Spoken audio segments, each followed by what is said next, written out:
What's up, art family? Taylor Payton of thebeginnerdrawingcourse.com here, and today I'm going to show you how you can study to improve your art. So this is what I like to do, is just grab a bunch of random reference from Pinterest.com, kind of look at some stuff that's inspiring, some stuff that's going to help me learn and understand and build my visual library, which for those of you who are more new to drawing, is basically just what you utilize in order to draw from your imagination. It's like how you can conjure an idea of a costume in your head or a certain pose, any of those combinations of things that you've seen and that you like to mix and match in order to create interesting drawings and effects. So usually when I'm starting off with a study session, I'll just start breaking stuff down pretty one for one, just going in and making shapes and lines that correlate to what it is I'm looking at. And in this case, I, by my mentors, have been told that it would be a wise idea to study up on some more hands, just because they are somewhat lagging behind the rest of my abilities at this point. And that, to me, is a fair assessment. I have drawn many more faces than I have hands. And so it's really cool to just start off by looking at some of these compilation images where you can get a whole bunch of hands together, and kind of just sometimes speeding your way through them. I know I'm going rather quickly here. It's not about perfection. It's just about getting the general proportions down, the general understanding, how the things are interconnecting, what sort of shapes are made at various angles, and how you can memorize those shapes. So for me, it's really just a process of doing it over and over and over until I don't have to think in order to create a hand, or I don't have to think as hard. Because if I'm doing something that to me doesn't feel right or look right, I just get rid of it as quickly as possible. But sometimes studies can be fairly throwaway. It's like just running a scale a bunch of times on your instrument. Some of it's not going to sound so good, or sometimes you'll actually go back and reset the entire scale, da da da da da da da da da. It's like if you go da da da, then you need to reset right away and then do the run again. And so then when you're able to do it forwards without thinking, then you can start doing it backwards, and you just start to amplify the challenge for yourself. So it is about pushing yourself. It is about trying to take things to that next level once you've gotten pretty comfortable at the level that you're currently tackling. It's like when you see people speed running levels in video games, like maybe they're amazing at the first 2 or 3 levels, they can do it almost blindfolded, but then you get to like the 3rd level and they're not as fast, or they lose an extra life or something. There's lots of parallels you can draw between, and no pun intended, drawing and other acts of practice or skill building. And it really pays to do these sorts of things, especially if you can make a habit out of it. If you can get into a groove and do this consistently while still remembering to push yourself, then you will be in absolutely phenomenal shape when it comes to creating stronger drawings for yourself, and especially stronger drawings from your head.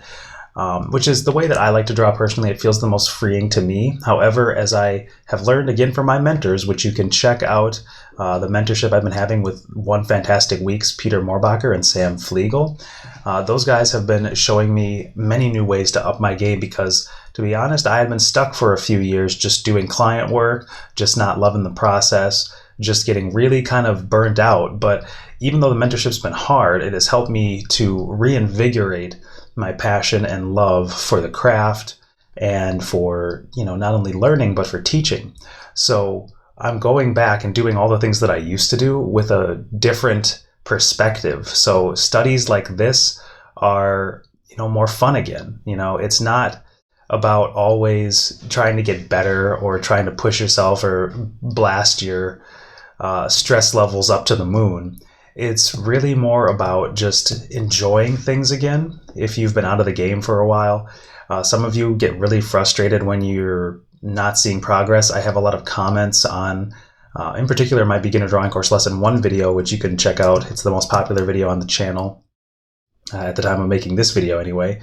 And a lot of times I'll get comments on there, since it's the most popular and the most indexed video according to Google and YouTube and algorithm gods or whatever. People will say like, oh, I just can't do it. I don't believe that you don't have to have innate talent for this, or that you can actually make this happen with the tools that you're given just at birth or whatever, just whatever weird excuse you want to generate. And I understand it because sometimes it really hurts because you have these alarm bells going off during the process for you. And I used to have those alarm bells all the time. And if you don't listen to them, then you start to kind of devolve into this weird self-hate kind of thing going on. And that's when you want to quit because the pain is too much. The alarm bell is just there to tell you that you need to try a different approach or do something a little differently, even if you've made progress. So I'm getting an alarm bell right now when I'm looking at this hand in contrast to the one that I'm kind of referencing. I got too caught up in talking. I kind of lost focus, and this aspect of the hand is a little too broken for my taste, even if I'm just sketching and talking, which is almost another skill set. So I'll just get rid of it. I have no attachment to that because it's really early in the process and I'm just studying. So, when you are in the throes of the process of learning, you just have to realize you're going to get those sort of blaring internal feelings. And as an artist, you can be sensitive to those feelings, and they're normal and they're part of the process. I used to think like, this just isn't for me. This is too painful. When I look at how badly I mess something up, or like I just can't get it after trying 12 times, 14 times, 20 times, then of course, take a break, get some perspective.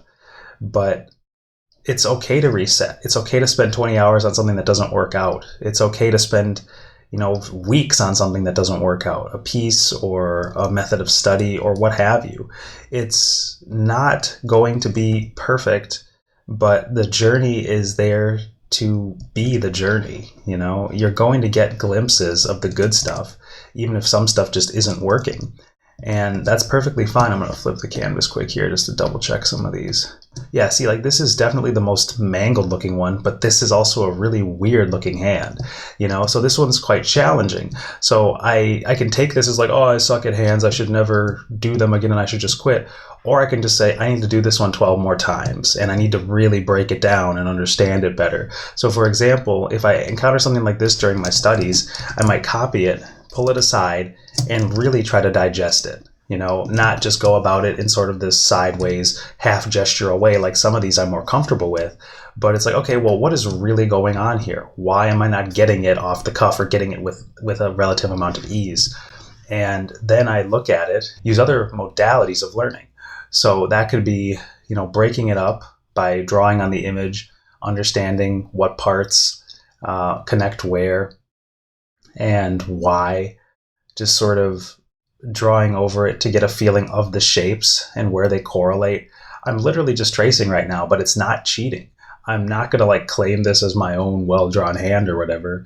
It's just, okay, so why do these shapes confuse my hand? Why can't I get these proportions to appear correct?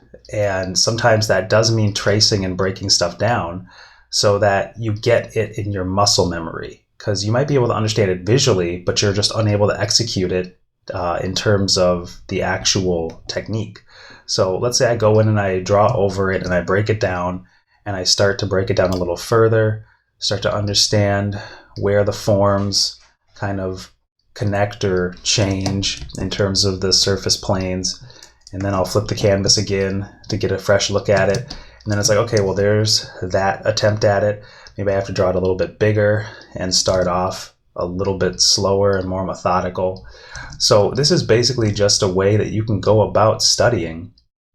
And this will be a first part to the video. I'll definitely upload a part 2 to this later because I'm about to hop on a call with my friend here while I do some more of these, but I wanted to get the first batch of them done just for you and just so you can see the process of going in and tempering your abilities and where you can stop and focus in order to gather results that are more favorable in the long term. It is about just sitting down and breaking things up into more digestible pieces if you keep getting stuck. And a lot of the times you'll be getting stuck on work you don't want to be stuck on. You'll feel like your technique is a huge problem when you're trying to execute on an idea. Some of us are really long on ideas and really short on execution. And for me, I have sort of an interesting mixture of that issue wherein I wasn't making my art about anything for quite a long time because I got so used to studying or just so used to doing client work and getting the prompt from the client. And that can also be really damaging because you have to make time for personal work. You have to make time to make this fun, because if it's not fun, we're not going to want to do it. If it doesn't light us up inside, you're not going to be in it for the long haul. And if you want to see real results, if you want to reap real fruit that you've taken the time to sow, it is a very long game. I have been at this in earnest since I was about 18 years old, learning to draw and study, and I am now 30. So it's been 12 years for me, and I've had many detours because I didn't want it to be a long game. And there's stuff I still haven't gone through, like giving a painting an infinite, quote unquote, amount of time in order to see how I can just go through a process that is really long, or how I haven't really gotten to a place where I can just spend a really good amount of time on one drawing. I usually quit by the 6-hour mark almost regardless because it feels done, but that's not the way to improve. And so we all hit our sticking points and plateaus, and sometimes we stay there for years and we improve, marginally or reasonably in other areas, but there's always going to be new horizons that artists are going to have to tackle. Whether you've been at it for 12 years, 20 years, 5 years, 2 years, it's a long game, and you should just set yourself up to expect it to be long and expect it not to be super easy. It's just something that you can learn if you have the devotion, if you have the wherewithal to stick to it and to challenge yourself in the right ways. I'm not saying beat yourself up. I'm not saying be super hard on yourself. I'm saying listen to when your internal guide, your feelings are telling you, okay, intuitively something is wrong and I need to fix it. Don't let those alarm bells just keep playing in the background. It's like if you left your alarm clock on and just never shut it off when you woke up. It doesn't bode well for learning. But just to close up the video, which, like I said, I'll get to some of these later, and then we'll get to some more imagination work. This is just part one of how to study. You start off, pretty rough, just loosely, gesturally, kind of small. You pick something that's really not working, and then you break it down and use different techniques so that eventually you can land on something that feels better. Now, this is still far from perfect, obviously, but it's just a matter of improvement and betterment. Sometimes you need to make it bigger so you can understand the constituent parts and relationships and proportions better. Sometimes you're just drawing at too small of a resolution to really get that stuff down. So sometimes you need to trace over the surface of your reference so that your hand gets it, so that your hand understands the actual execution of the shapes, And now I can start to twist and kind of contort different hands based on what I was drawing from reference. So this one's super quick, but I can still break up those pieces and parts in ways that make sense to me just by continuing to do these until they become rote. So it's not an easy process to have to go in and fix stuff all the time, or to sit down every day and do a bunch of really bad drawings that you're trying to improve over time.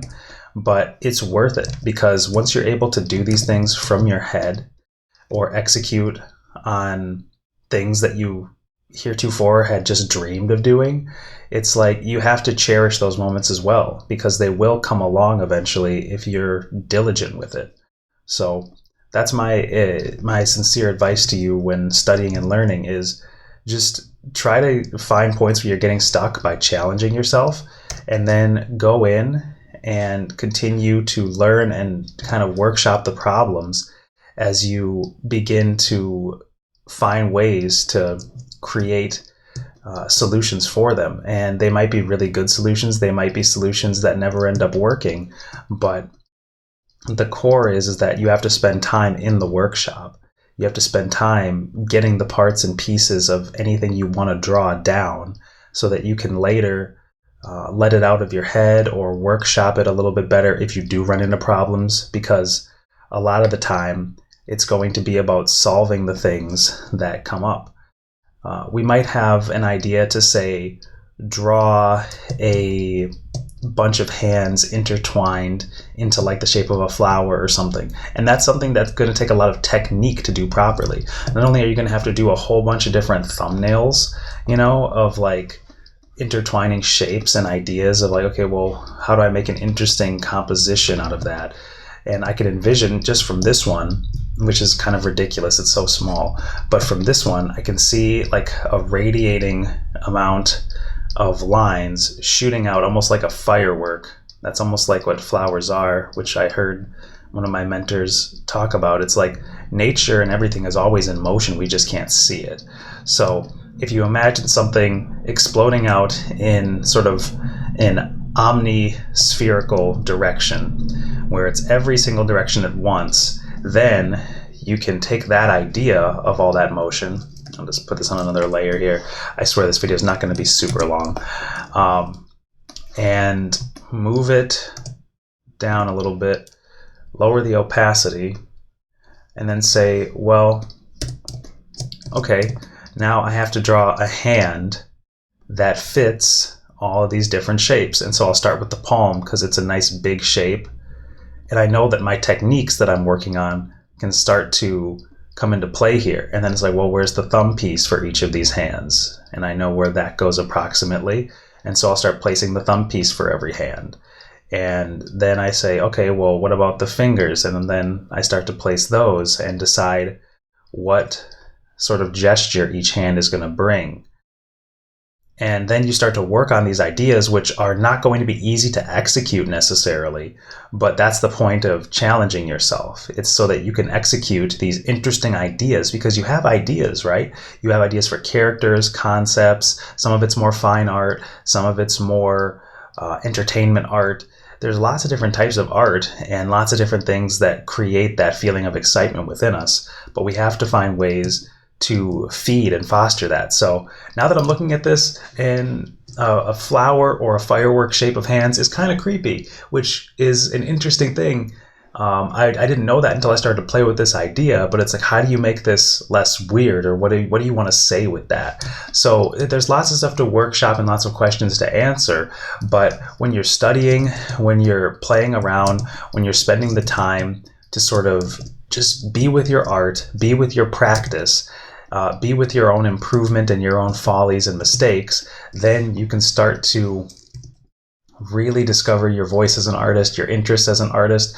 You might just do a whole page of like cars or, dragons or animals or whatever, just to see what really interests you, and then start to drill down from there, or see what you're really not that good at and focus on making that better. But only like if you want to draw humans and you're bad at hands. If you want to draw humans and you start drawing flowers, there's no purpose, because unless you want to include flowers in your composition and you love flowers, then you don't need to really venture off and study those if you don't want to draw them. Draw what you want to draw, but just take the weakest parts of what you want to draw that are eluding you and double down on some of that. You're not going to be able to avoid drawing hands for every single human figure. So you might as well get really comfortable with them and really fascinated by them. Find new facets of hands to explore that get you excited. But then make sure when you are making art that it actually is about something.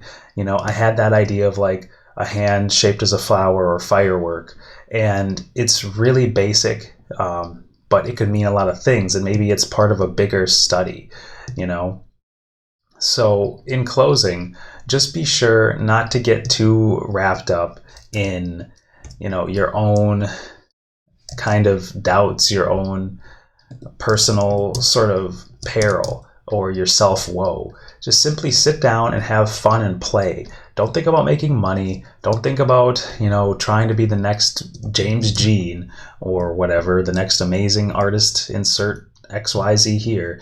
Just get comfortable improving on things that you want to work on and you want to be better at. If I can draw some really sick hands, my figure game is going to go through the roof.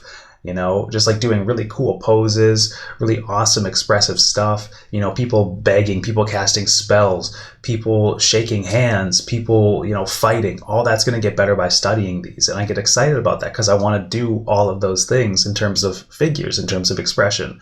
So again, if you want to draw a bunch of different types of flowers or people as flowers, then you need to study a bunch of figures and flowers, and you need to spend time in the playground combining those things. And it's like, well, what are you trying to say? That we're just a bunch of, organic beings that kind of grow like everything else grows? Because that's a beautiful artistic sentiment, but it's going to take technique to execute that. It's going to take some study and some practice mixed with some playtime and some real good thinking. But you can really enjoy that process just so long as you listen to the alarm bells that go off when you're not on the right track. The alarm bells are feelings that rise up within you that we tend to judge and we tend to beat ourselves up when we feel them, but it's really not worth the time. Just say I have an issue with this part of the process or with these things, and this feeling is there just to tell me that. It doesn't mean you're a failure, it doesn't mean you can't do it, doesn't mean you're not talented. It just means that something is going awry, and this intuition, this alarm bell that I'm having inside, this emotion is telling me that.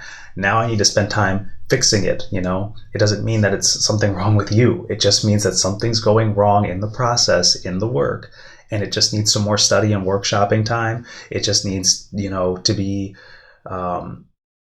to be fettered with fun again. It needs to find the joy, because that's a whole nother feeling.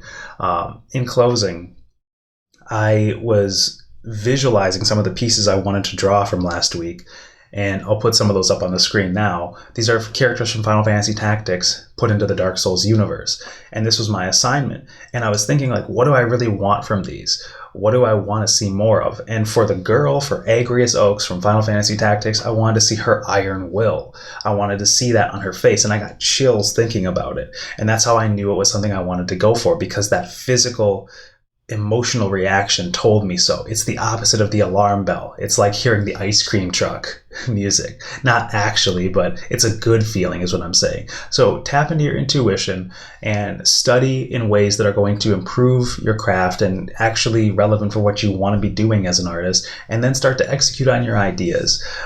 Realize when something is an alarm bell and you need to workshop it a little more, but don't ascribe it to something wrong with you as a person. And then switch over into finding what you really love and what you want more of out of it. I've learned so much from this mentorship, which you can watch in the description box below. I've linked down to it. There have been 7 episodes as of the release of this particular video. So really go check that out. I've really had an amazing time through the trials and tribulations of learning from Pete and Sam. And I hope that you get a lot from it too, because it seems like everybody in the chat does. And I'm really, really grateful for the opportunity. So yeah, just check out thebeginnerdrawingcourse.com if you want courses and tutorials that are going to help you level up and improve, study some of the fundamentals that have really helped me go from somebody who really could not draw very well and had a lot of issues with my drawing to way less issues, even though I'm still workshopping them to this day. It's a long game. You want to be drawing until you die, basically, because there's so much fun here. There's so much to be had. There's so much joy, but there are a lot of low lows. And I'm not going to sugarcoat that. It's going to freaking suck sometimes. But you know what? It's worth it, because you get to express yourself in a very unique way. You get to tackle things that are interesting to you, and you finally get to express those ideas that got you into it in the first place, whether it's characters, landscapes, sentiments, symbols, motifs, whatever the case may be. I've touched on a lot of broad topics here, but I will elaborate on them in the future. If you haven't already, feel free to subscribe, hit the like bell, hit like or dislike so I know what kind of videos to make in the future. If I get a ton of dislikes, I'll know that, okay, maybe switch it up a little bit. If I get a ton of likes, maybe more of the same, but more delicious. Thanks for all your support. Every time you grab a course, it really helps to continue funding the channel, helps to continue funding this kind of free content, and I will see you in the next one. So take care and happy drawing.